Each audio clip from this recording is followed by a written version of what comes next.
Hello student, this particular section of video is only to tell you about where is the position and location of the genes or factors as you can say named by the Mendel, and how these factors or genes they are capable of or they are acting as a unit of inheritance, and they are carrying the information from the parents to the offsprings. So as you can very well know the factual information that a trait can be expressed through the different type of genes which is being carried over the chromosomes of the nucleus.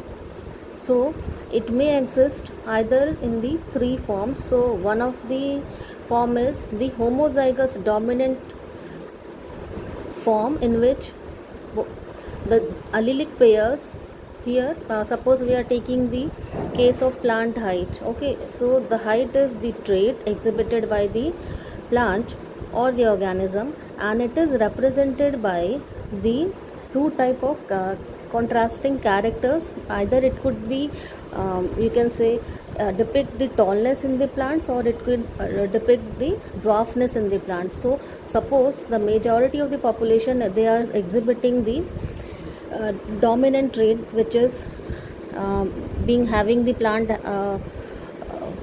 somehow height as compared to the dwarf plants. So that tallness is depicted by the capital letter T, and when it is present in the homologous chromosome, then it is represented by capital T, capital T.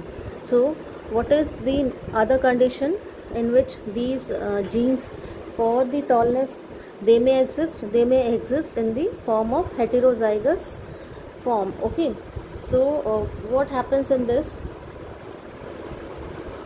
You can say in heterozygous condition the genes can be, or allelic pairs they can be written by capital T or small t.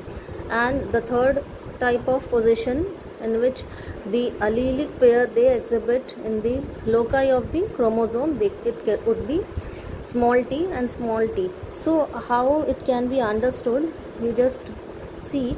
Suppose this is the plant in which you can say the color of the leaf or size of the leaf, it is the trait on which the experiment is being devised.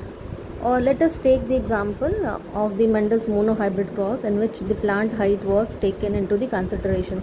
So as you can see here, every individual, every organism, they basically compose of different type of cells. So cells, what they have inside them,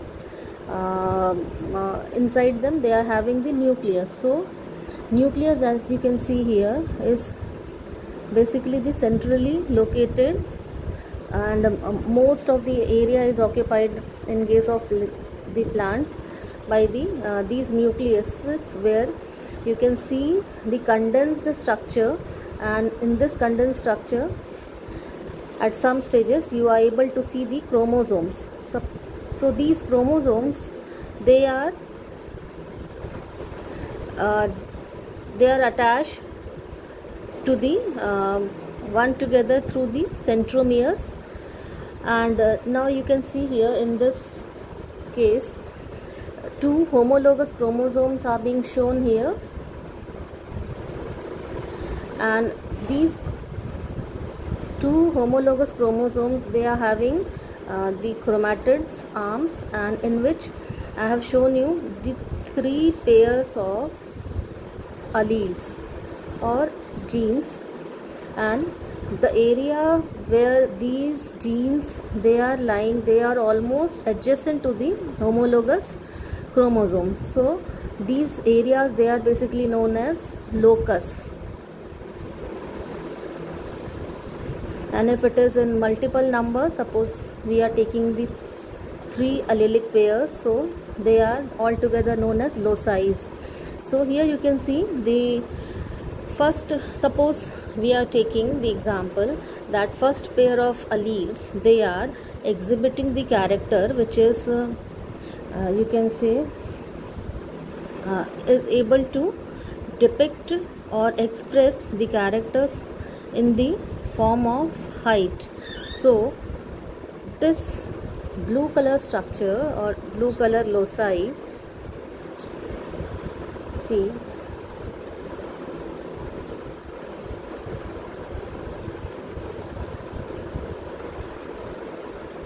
basically this loci, they can have either dominant gene, which could be expressed like this, capital T, or it could be in heterozygous condition, that is in capital T and small t, or it could have homozygous recessive condition, that is small t and small t. So what happens during gametogenesis? As you very well know that during the process of gametogenesis, one of the chromosome pair will move to the gamete cell, one gamete cell, and the another one will move to the another gamete cell containing the gene. Okay, so if it is the homozygous recessive condition, what will happen? Small t will be managed by both the gametes. Likewise, if it is the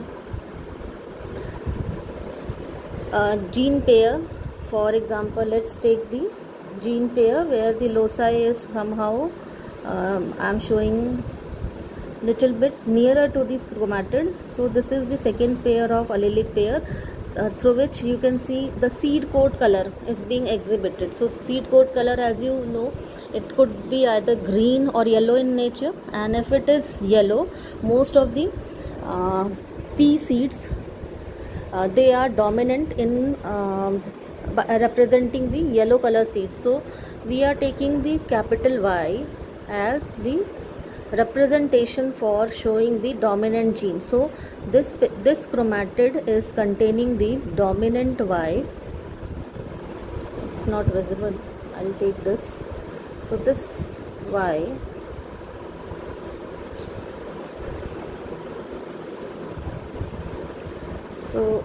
Y capital Y, and this is the small y, which is lying adjacent to the homologous chromosome. So this is the heterozygous condition, and what will happen during the gametogenesis? During gametogenesis, you very well know that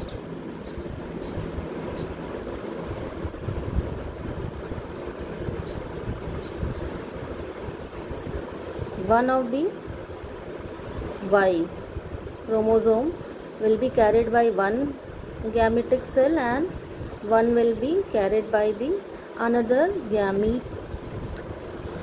These are the gametes. So when they will meet,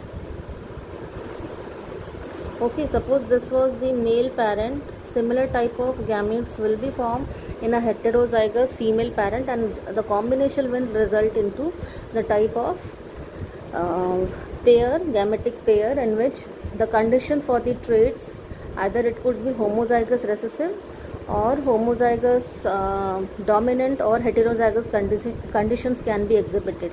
So now you are able to understand what is the basic location of the